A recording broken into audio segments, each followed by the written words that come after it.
서울의 강남거리에는 한겨울에 매서운 바람이 거리를 휩쓸고 있었습니다. 랜드마크로 손꼽히는 유명한 고급 카페, 남해종의 문이 천천히 열렸습니다. 카페 안은 따뜻한 조명 아래 감미로운 재즈 음악이 흐르고 은은한 커피향이 공간을 감싸고 있었습니다. 벽난로 옆에서는 VIP 고객들이 와인을 홀짝이며 담소를 나누고 그 주변으로는 명품 가방을 든 손님들이 삼삼오오 모여 우아하게 대화를 나누고 있었습니다. 그 순간 문이 열리는 소리와 함께 카페 안의 공기가 싸늘해졌습니다. 그리고 70대의 노부부가 조용히 문을 열고 들어왔습니다. 노부부는 주위를 살피며 조심스럽게 카운터로 다가갔습니다. 카페 매니저 이진선은 눈살을 찌푸렸습니다. 고급스러운 인테리어와 VIP 손님들 사이에서 노부부는 이곳과 어울리지 않는 사람들처럼 보였습니다. 이런 곳에 어울리지 않는 분들이군. 그녀의 눈빛에는 경멸이 서려 있었고 직원들의 반응 또한 다르지 않았습니다. 손님, 죄송합니다. 저희는 예약제로만 운영되고 있습니다. 오늘은 손님이 많아서 자리가 어려울 것 같습니다. 바로 그때 카페 문이 다시 열렸습니다. 명품 가방을 든 젊은 여성이 들어서자 직원들의 태도는 순식간에 달라졌습니다. 한 직원이 황급히 달려가 문을 열어드렸고 다른 직원은 VIP 고객을 위한 스페셜 디저트를 서둘러 준비했습니다. 그 모습을 지켜보던 노부부는 문 앞에서 그대로 멈춰 있었습니다. 그 순간 카페 직원 한 사람이 눈썹을 찌푸리며 중얼거렸습니다. 저분들 어디서 본 적이 있는 것 같은데. 그러나 옆에 있던 다른 직원이 피식 웃으며 말했습니다. 신경 쓰지 마세요. 여기와는 어울리지 않는 분들 같아요. 신입 직원 김다운도 장난스럽게 속삭였습니다. 혹시 가격도 모르고 오신 건 아닐까요? 이곳이 어떤 곳인지도 모르고 들어오신 것 같은데요. 카페 매니저 이진선은 일부러 한숨을 쉬며 차가운 목소리로 말했습니다. 손님, 저희 카페는 드레스 코드가 있습니다. 정장을 입지 않으시면 이용이 어렵습니다. 노신사의 아내는 당황한 듯 주위를 둘러보았습니다. 카페 안을 가득 채운 손님들은 하나같이 멋진 옷을 입고 있었습니다. 그 모습에 더욱 위축된 아내는 남편의 팔을 붙잡으며 조용히 속삭였습니다. 여보, 그냥 가요. 그러나 노신사는 부드러운 미소를 지으며 침착하게 말했습니다. 이곳의 시그니처 커피 2잔을 부탁드립니다. 이진선은 코웃음을 치며 말했습니다. 손님, 저희는 VIP 고객님만 모십니다. 커피 가격이 꽤 나가는데 괜찮으시겠어요? 하지만 노신사는 눈빛 하나 흔들리지 않고 차분히 대답했습니다. 예약이 되어 있을 겁니다. 제 이름은 박준석입니다. 이진선은 비웃음을 지으며 예약 리스트를 확인했습니다. 그러나 뜻밖에도 박준석이라는 이름이 예약되어 있었습니다. 순간 이진서의 얼굴이 굳어졌습니다. 당황한 기색이 역력했지만 그녀는 여전히 오만한 태도를 유지하며 말했습니다. 하지만 손님, 저희는 VIP 고객님을 위한 프리미엄 서비스를 제공하는 곳입니다. 복장을 제대로 갖추시고 다시 방문해 주시면 감사하겠습니다. 그 순간 어디선가 다급한 목소리가 들려왔습니다. 박 회장님? 그 목소리를 들은 이진서의 얼굴이 새하얗게 질렸습니다. 엘리베이터의 문이 열리며 카페 대표 이성우가 걸어오고 있었습니다. 박준석은 남해종의 명예 회장으로 브랜드를 만든 창립자였습니다. 20년 전 이곳이 단순한 동네 카페에 불과했을 때 그는 전 재산을 투자해 오늘날의 남해종을 만든 인물이었습니다. 그는 어느 순간 조용히 경영에서 손을 뗐지만 여전히 본사의 최상위의 결권을 가진 경영진이었습니다. 즉, 그가 원한다면 이곳의 모든 운영 방침을 하루아침에 바꿀 수 있는 인물이었던 것입니다. 그런 박준석 회장을 카페 직원들이 문전박대했던 것이었습니다. 카페 대표 이성우는 허리를 90도로 숙이며 외쳤습니다. 회장님, 이 모든 것은 오해입니다. 저희 직원들이 무례를 범했습니다. 진심으로 죄송합니다. 그러나 박준석 회장은 고개를 천천히 저으며 말했습니다. 이곳은 라메종이 추구하는 원칙과는 전혀 다른 방향으로 가고 있군요. 언제부터 라메종이 겉모습과 돈으로 사람을 판단하는 곳이 되었습니까? 그의 목소리는 낮고 차분했지만 카페 안의 공기는 순식간에 얼어붙었습니다. 그리고 박준석은 그 자리에서 본사에 연락하여 운영 감사를 지시했습니다. 며칠 후 감사 결과 VIP 고객 우선 정책, 드레스 코드 강제, 고압적인 직원 응대 등의 수많은 문제가 드러났습니다. 결국 본사는 더 이상 이곳을 운영할 가치가 없다고 판단했고 강남 지점의 폐점을 결정했습니다. 매니저 이진서와 직원들은 충격에 빠졌습니다. 자신들의 고객 응대로 인해 폐점이 결정되자 직원들은 당혹감을 감추지 못했습니다. 다음 날 이사회실에는 무거운 긴장감이 감돌고 있었습니다. 이성우 대표는 남해종 강남점 폐점이라는 안건을 막기 위해 마지막까지 최선을 다해 해명하고 설득했습니다. 회장님, 오해로 인한 단순한 실수였습니다. 저희에게 다시 한번 개선할 기회를 주신다면 운영 방침을 철저히 수정하고 고객 응대 방식도 완전히 개선하겠습니다. 그러나 이사진들은 단호했습니다. 이성우 대표, 라메종의 브랜드 가치를 스스로 무너뜨린 건 본인 아닙니까? 이성우 대표는 분노에 찬 목소리로 외쳤습니다. 이건 너무 부당합니다. 저는 10년 동안 라메종을 위해 헌신했습니다. 그런데 단 한 번의 실수로 모든 것을 빼앗으셨다는 겁니까? 그러나 이사진은 냉정하게 시선을 내리깔며 답했습니다. 단 한 번의 실수요? 이성우 대표님, 몇 번의 경고를 무시한 건 바로 당신입니다. 문제는 실수가 아니라 고객을 차별하는 시스템을 직접 만들어 놓았다는 점이죠. 그 말이 끝나자 무거운 정적이 흘렀습니다. 결국 이성우 대표는 본사에 의해 해고되었고 남해종 강남점은 폐점이 결정되었습니다. 남해종 강남점의 폐점이 결정되자 이성우는 조용히 움직였습니다. 얼마 지나지 않아 같은 자리에서 더욱 화려하고 고급스러운 회원제 프라이빗 카페가 문을 열었습니다.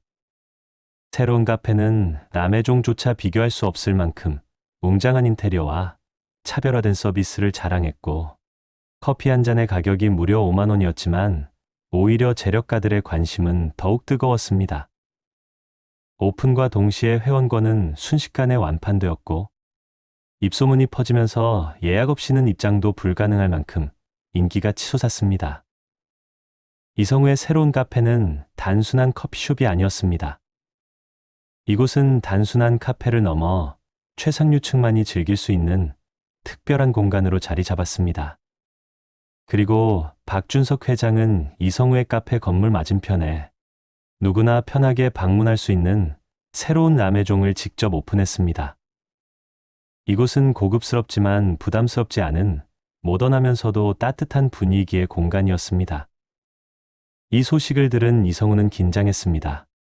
그는 손님들을 붙잡기 위해 스페셜 디저트를 무상 제공하고 온갖 마케팅 전략을 동원하며 박준석 회장의 카페와의 경쟁에 나섰습니다.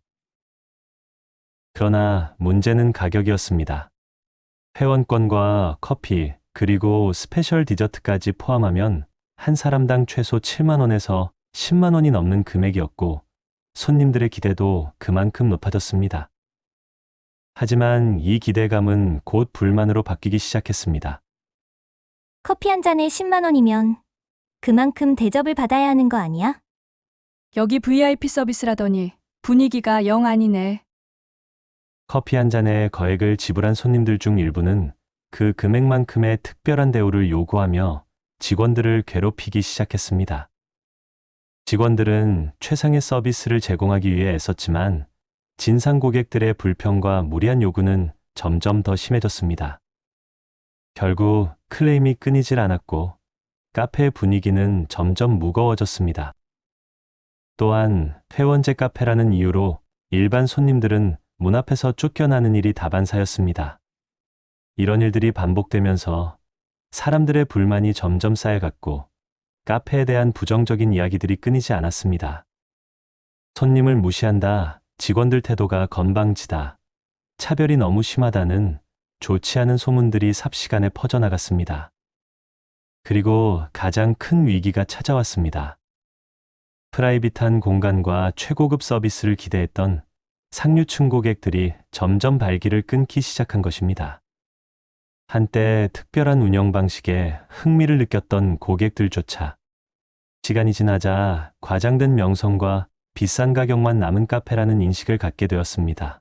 결국 1년도 되지 않아 이성우의 럭셔리 카페는 엄청난 뒷더미에 앉게 되었습니다.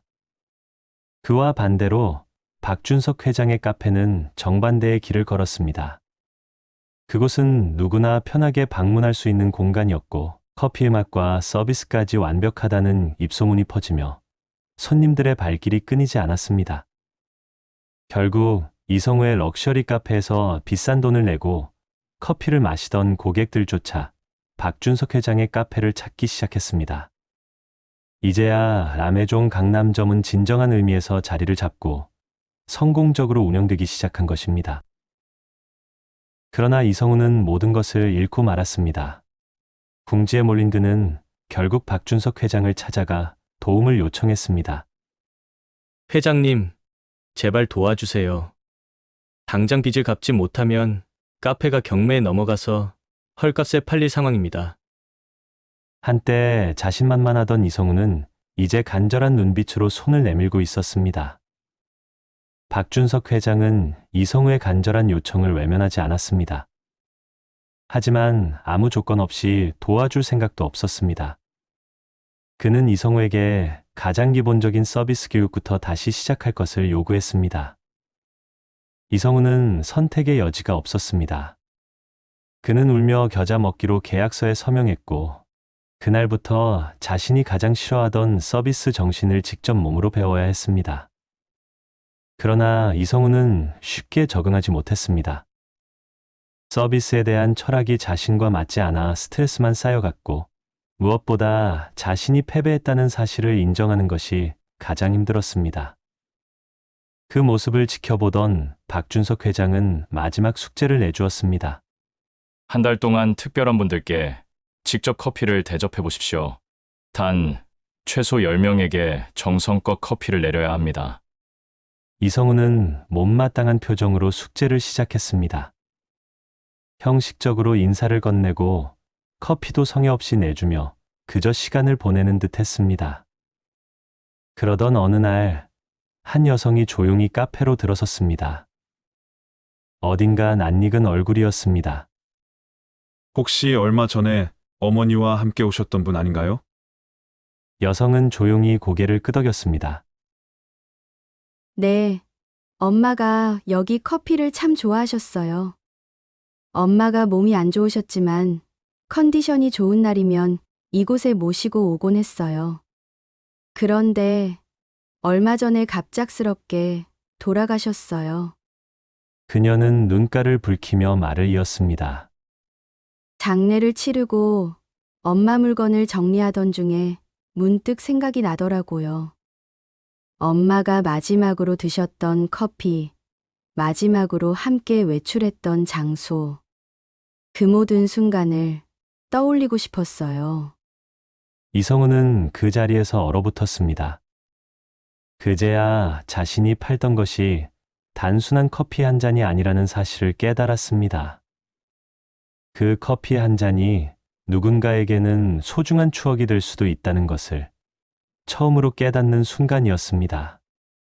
그는 조용히 숨을 고르고 정성스럽게 커피를 내리기 시작했습니다. 그리고 처음으로 진심을 가득 담은 한 잔의 커피를 손님 앞에 내밀었습니다. 여성은 커피 잔을 두 손으로 감싸 쥔 채 깊이 숨을 들이마셨습니다. 커피 향기 속에서 어머니와 함께했던 지난날의 추억이 아련히 떠오르는 듯 했습니다. 그 순간 이성우는 커피 한 잔이 단순한 음료가 아니라 누군가에게는 소중한 추억이 될 수도 있다는 것을 깨달았습니다. 그날 이후 그의 태도는 달라지기 시작했습니다. 그는 더 이상 돈을 벌기 위한 카페가 아닌 사람을 위한 카페를 만들기 위해 노력했습니다. 손님 한 명 한 명과 눈을 맞추고 커피 한 잔에 진심을 담아내기 시작했습니다. 그 모습을 지켜보던 박준석 회장은 흐뭇한 미소를 지었습니다. 그리고 그에게 경제적인 지원은 물론 카페를 안정적으로 운영할 수 있는 노하우까지 전수해 주었습니다. 그렇게 시간이 흐르며 이성우는 강남에서 가장 맛있고 유명한 남해종 강남점을 이끄는 훌륭한 오너로 자리 잡았습니다. 손님들은 그의 커피를 마시며 미소를 지었고 카페는 언제나 따뜻한 온기와 진심이 가득했습니다. 그는 비로소 마음을 담아 커피를 내리는 진정한 바리스타가 되었습니다. 그리고 남해종 강남점은 더 이상 돈이 아니라 커피 한 잔에 담긴 소중한 이야기들이 쌓여가는 공간이 되었습니다. 이성우는 과거의 자신처럼 길을 헤매는 이들에게 따뜻한 가르침을 전하며 진정한 바리스타의 길을 함께 걸어가고 있었습니다.